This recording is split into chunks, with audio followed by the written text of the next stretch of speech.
trabalhei já com Campinas, coordenei o plano de habitação de Campinas, então eu queria fazer um primeiro comentário sobre o plano de habitação. Acho que ele não está contemplado aqui. Eu até ia pedir para a Conceição colocar o mapinha das EIs, porque, diferente do que foi dito, o plano de habitação tem uma parte do plano que ele se refere à localização de terras aptas para habitação de interesse social, que seria, na verdade, que foi feito todo o diagnóstico na cidade, de terras que teriam aptidão para habitação de interesse social, exatamente para que, quando o plano diretor fosse feito, ele incorporasse essa demarcação com os eixos vazios, né? O que a gente está vendo ali? A gente está vendo os eixos vazios concentrados na periferia, como alguns já disseram aqui. A gente sabe que a região do Campo Grande, em especial, a gente conhece bem, a gente sabe que ela não tem condição de receber mais unidades habitacionais de interesse social, é uma área carente, é uma área que precisa de outras atividades que não só ser lugar para novos conjuntos habitacionais de interesse social. Então, em relação à proposta de habitação, eu já me coloco, o plano de habitação eu conheço bastante, eu acho que tem diversas outras coisas que estão colocadas lá, que são pauta de plano diretor e que não estão sendo consideradas aqui. Por exemplo, a necessidade da cidade fazer um banco de terras para habitação, que seria utilizar, por exemplo, o instrumento do direito de preempção. A gente não vê citar a demarcação de áreas para preempção para habitação de interesse social, por exemplo, né, para equipamentos sociais, por exemplo, né, região do Campo Grande, a gente conhece bem, sabe o número de crianças em listas de espera de creche, de escola, que as áreas públicas estão todas invadidas, que a gente teria necessidade de demarcar áreas para preempção para novos equipamentos urbanos, e a gente não vê isso colocado nessa proposta que é apresentada hoje, né? Aí eu fico me perguntando, a primeira pergunta que eu me faço, por que a gente está revendo este plano diretor? Porque o que a gente vê é a reedição do que a gente já viu, né? Um plano diretor que vai ser inócuo para a cidade, porque ele não se... Então, novamente, um processo sem participação. Quando a gente fala de participação, ela não é porque a gente é chato, porque a gente acha que tem que ser a nossa ideia, é porque a gente não acredita que uma cidade pode ter um plano diretor bom para essa cidade se a população que mora nessa cidade não for ouvida, as regiões dessa cidade não forem ouvidas, porque essa população tem que voltar nesse plano. Essa proposta, a gente perdeu uma legislação urbanística quando a gente vê que ela tem problema e que ela tem que ser adequada. Adequada para quem? Para quais interesses? Então a Marcela coloca a questão da área rural. Qual foi o espaço que essa discussão deu para se discutir a área rural? Né? A gente vê o perímetro urbano, não mudou, que ótimo. Não necessariamente, né? A gente tem experiências de plano diretor onde a gente reduziu o perímetro urbano. Por quê? Porque foi possível fazer uma discussão sobre isso, né? Vocês falaram sobre a questão da função social da propriedade. A gente não fez nenhuma discussão com a cidade para a gente entender qual é a função social que parte dessa cidade tem que cumprir para essa cidade. Então a gente está falando da APA, por exemplo, tinha uma representante da APA. Qual foi a resposta? O plano diretor não está dizendo nada sobre a APA, porque vai dizer o plano de manejo. Então, o que vai dizer este plano diretor? Para que vai servir este plano diretor? Né? Eu acho que também a gente não falou isso para as pessoas que estão aqui, mas a gente teve uma série de planos diretores que não foram aplicáveis. Por quê? Porque a gente tinha a lei de zoneamento de 88 e não conseguia aplicar os instrumentos urbanísticos. Né? O que a gente está vendo novamente? A gente está vendo uma exposição sobre os instrumentos urbanísticos e não está vendo os parâmetros urbanísticos. Por quê? Porque os parâmetros urbanísticos estão na LOUS. Aí eu me pergunto, a proposta da LOUS já foi apresentada para a gente.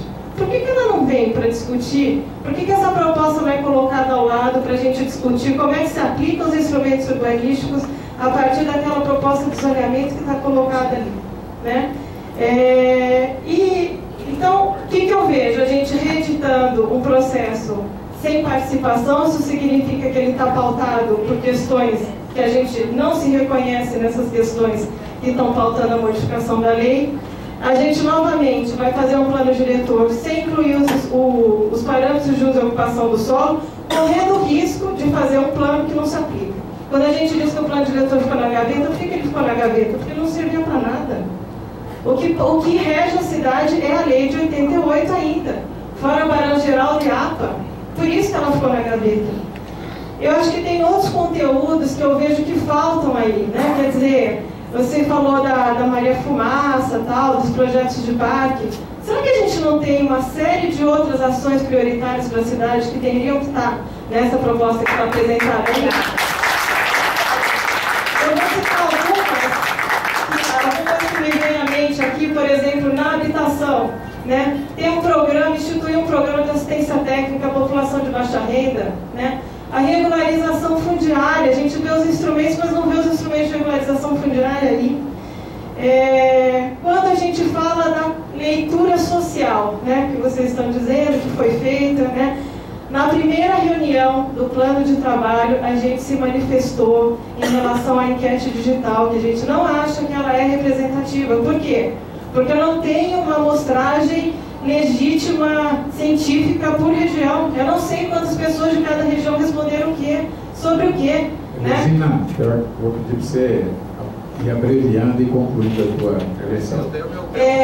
Então, assim, eu queria me manifestar novamente, que eu já me manifestei publicamente, que a enquete digital não representa uma leitura social.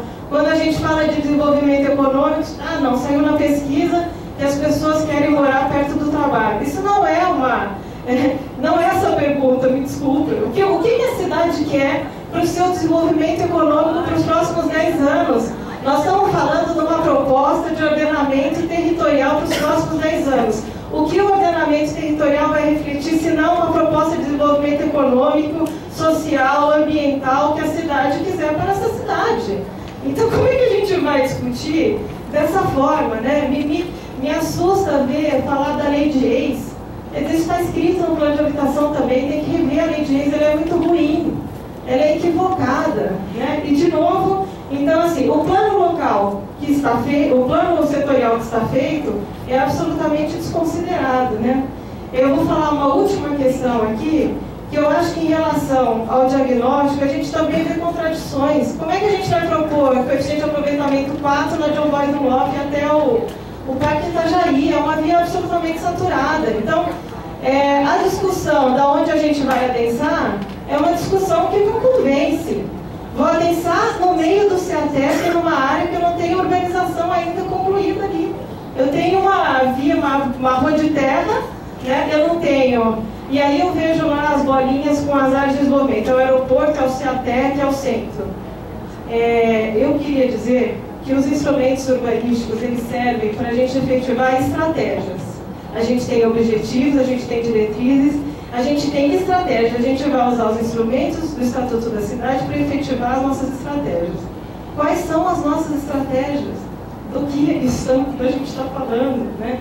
Então, assim, eu vejo de novo, né, a gente vendo aquele plano que inclui todos os instrumentos, que tem objetivo e que não fala nada, e que não dialoga com essa cidade, né?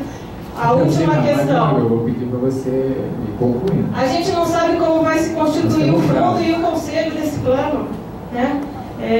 Então é isso. Tá, obrigado.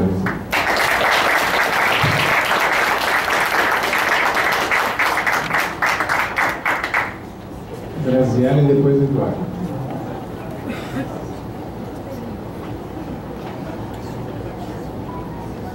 Boa noite. Está funcionando? Me sinto totalmente contemplada em cada uma das intervenções de alto nível humano e tecnológico e de absoluta humildade por parte da população, que nós queremos que seja uma população que dialogue com nossos representantes, porque aqui na mesa todo o trabalho de vocês é para nós e todas as nossas opiniões são para alimentar vocês.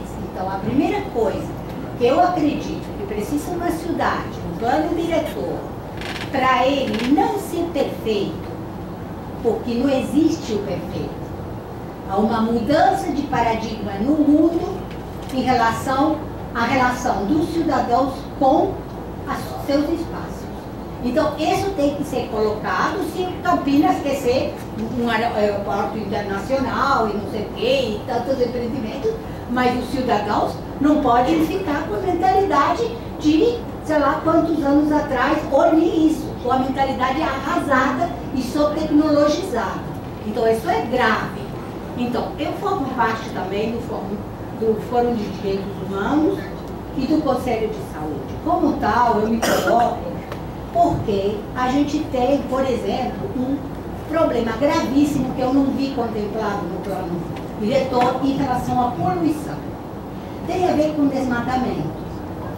Então, essas questões, por mais que vocês tenham trabalhado sobre isso, a gente tem que dialogar com quem sofre isso. Eu sofro, meus pulmões sofrem, porque estão desmatando do outro lado, lá do Ribeirão Manhumas. E eu sou simplesmente uma porta-voz de muitas pessoas que sofrem de muitas coisas, porque a cidade não funciona. Não funciona. Funciona, para ser uma cidade do porte de Campinas, funciona bastante precariamente. Então, outra questão. O debate ambiental é um debate planetário hoje em dia. Então, como falou a professora, que a cultura tem que estar no centro do plano diretor, quem que está fazendo cultura hoje somos nós.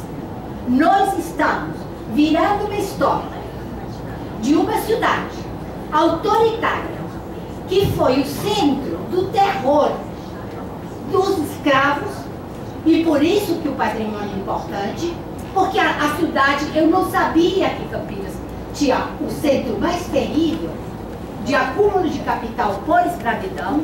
Sou estrangeira, mas moro aqui faz 25 anos, e isso é muito importante, porque em todos vocês se reflete essa história. Em todos os cidadãos campineiros se reflete essa história. E essa história nós estamos virando nesse momento. Porque esse momento é um momento importante para a sobrevivência da humanidade, não de Campinas. Então, por favor, vamos colocar as coisas seriamente. Eu admiro o trabalho de vocês, já vi um secretário uma atitude diferente, e eu realmente fiquei feliz, porque é essa atitude diferente que tem que ter o secretário, com a responsabilidade que o secretário tem. As meninas que trabalham também não podem ser cobradas. Acabou a história de cobrança, a gente tem que trabalhar juntos. Que loucura é essa? Ou quem vai comer essa cidade? Vai ser o aeroporto internacional? Vai ser a Unicamp? Vai ser quem? E nós outros vamos comer quê? O supermercado que está cheio de veneno? Não, peraí, somos seres humanos. Então, como seres humanos, temos que recuperar a dimensão ética do ser humano. Outra coisa, e rapidamente. Eu estou triste de saber que essa cidade tem índices de marginalidade, de criminalidade ocultos, que moram pertinho de mim. E eu tenho que me inteirar no Conselho de Saúde, que tem um bairro em Barão Geral, que está abandonado, e onde o PCC manda. Me dá medo. Me dá medo. Então, o plano diretor, que não trabalha, como dialoga o cidadão com o seu espaço, como dialoga o cidadão com o seu vizinho, como dialoga o cidadão com toda a bagagem que trouxe desde a infância, desde a educação e desde sua cultura, é um plano diretor que está, desculpa, estou terminando, mas estou indignada com a realidade dessa cidade, com a riqueza que tem Campinas, uma cidade milionária, quando tem pobre, e eu nasci num país pobre, numa cidade pobre, mas com muita cultura e com muita educação, que foi a base para eu poder transitar as dificuldades da minha vida. Então, estou terminando, senhor secretário, com o seu respeito, não? Mas essa cidade tem que caminhar para frente. Eu gosto dessa cidade, porque eu decidi morar nessa cidade. Não gostaria de ir embora. Não gostaria de ir embora, porque não é essa a solução. A solução é a gente ter compromisso com o nosso coração, nossa cabeça, nossa função, ajudar as meninas que estão se debatendo aí, que eu conheço uma aí, e falei, sua função não é abaixar a cabeça e falar sim, sim, sim, porque você recebe um salário. A sua função é lutar pelo direito que todos temos de ter uma cidade digna. E acho que essa função de todos aqui, seja do lado de lá, ou seja do lado daqui. Chegou a hora de ser humano e ser íntegro, porque senão as coisas vão estar terríveis para todos os lados. Certo? Só isso. Obrigada.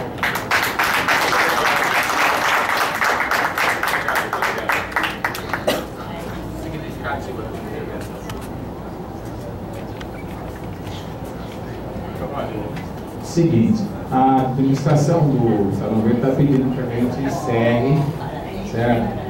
Então eu vou fazer o seguinte, eu vou abrir a palavra, a última palavra para o Eduardo, que estava escrito, e infelizmente... Vamos abreviar esse negócio, porque eu quero ser bastante sucinto e dar a minha contribuição aqui também. Sucinto?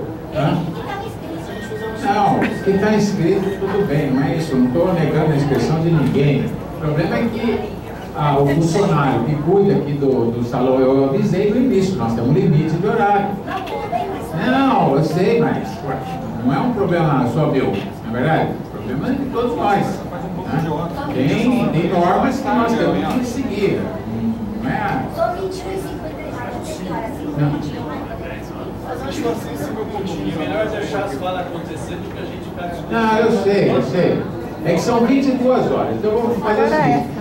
Vou solicitar ao nosso amigo lá que tenha um pouquinho de paciência e dou 2 minutos para cada intervenção.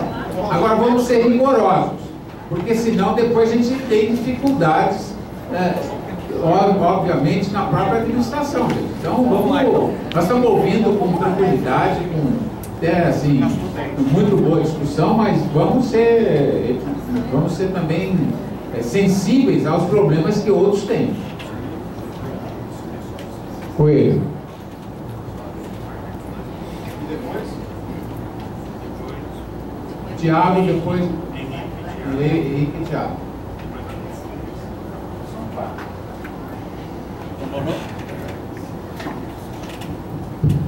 Boa noite a todos. Eu vou ser bastante sucinto. Eu tenho participado desde o início, desde o diagnóstico e tal, representando a Associação dos Engenheiros. E também o ProURB, né, que está aqui presente com o seu presidente. O que eu tenho visto é que esse diagnóstico parte de uma série de premissas e as pessoas têm discutido as coisas. Muitas das coisas que a gente tem discutido, muitas vezes não entraram no texto, pelo menos na formatação dessas diretrizes básicas.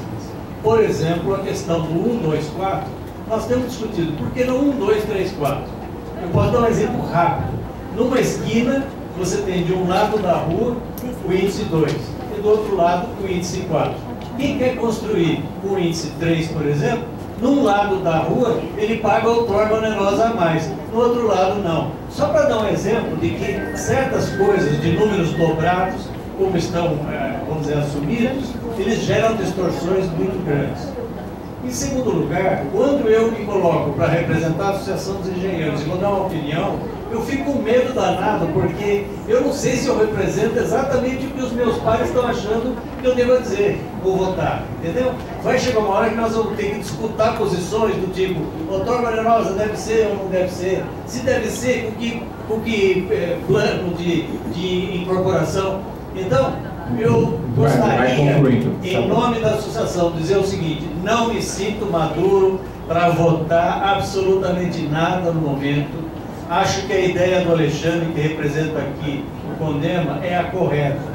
Sugiro que cada entidade, por seus presidentes aqui presentes ou que não estejam presentes, encaminhe ao prefeito efetivamente um ofício solicitando o adiamento desse processo que nós estamos fazendo aqui, por ser absolutamente impossível levarmos adiante qualquer proposta que de alguma maneira possa representar a sociedade. Tá bom? Obrigado, Cláudio.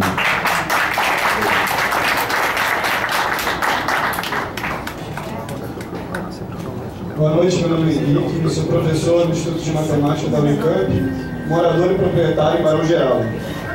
Eu moro embaixo daquele ponto vermelho que estava ali, e então eu acho que eu tenho o direito de saber o que vai acontecer. É absolutamente escandaloso que agora a discussão se torne transversal e eu tenho que ir a 5, 6, 7 mostras sobre aspectos desconexos do que vai ser a minha vida futura. Né?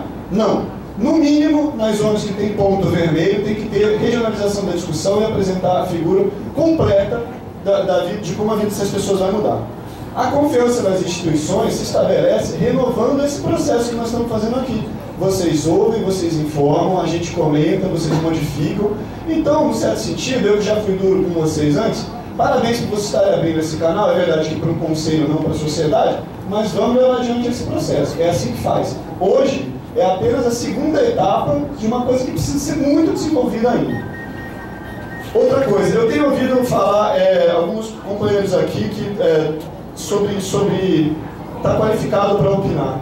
Todo mundo está qualificado para opinar, todo mundo, independente de diploma, né, que tomou leitinho e tal, tem o cérebro desenvolvido, vive e respira no mundo, é cidadão de Campinas, está legitimado para opinar no como quer que sua cidade seja. Não precisa de diploma para isso, precisa de doutorado na Inglaterra para isso. A questão que me afeta mais, como morador de Barão, é a da verticalização, como vocês sabem. Existe atualmente, em várias regiões de Campinas, uma permissão de verticalização. No entanto, ela não é erguida. E por quê? Porque cria-se uma incerteza jurídica sobre a possibilidade disso ser expandido e os tomadores de decisão não verticalizam. Então, por favor, vamos aproveitar o plano diretor para dizer que não vai haver mudança no padrão de verticalização dos bairros eminentemente residenciais, certo? De maneira que aí eles vão ser adensados, já com o padrão atual. Henrique, eu peço para você ir concluindo. Viu? Vou concluir. Desculpa que eu apertei. Vou concluir. Por fim, eu partilho o entusiasmo do secretário com a internet, a era da informação, na medida em que ela é uma oportunidade para a gente ser transparente. Um documento não precisa ser apresentado de surpresa. As propostas podem ser colocadas com 2, 3 semanas de antecedência na internet para a população ler, conhecer, discutir, inclusive trazer proposições mais arrazoadas. Eu proponho aqui toda a documentação desse calendário de novembro de consulta seja disponibilizada já, para a gente ter tempo de discutir democraticamente e se organizar. A escolha, para concluir, senhor secretário, é a seguinte: ou a gente faz um plano transparente e com participação e, portanto, lhe dá o tempo que isto requer, ou ele vai ser um plano opaco, em que as pessoas não se sentem refletidas e, em última análise, autoritário. Então, se esse projeto quer se dizer transparente, não pode tramitar em 2016. Está acabado. Tá bom. Obrigado, Henrique. Próximo,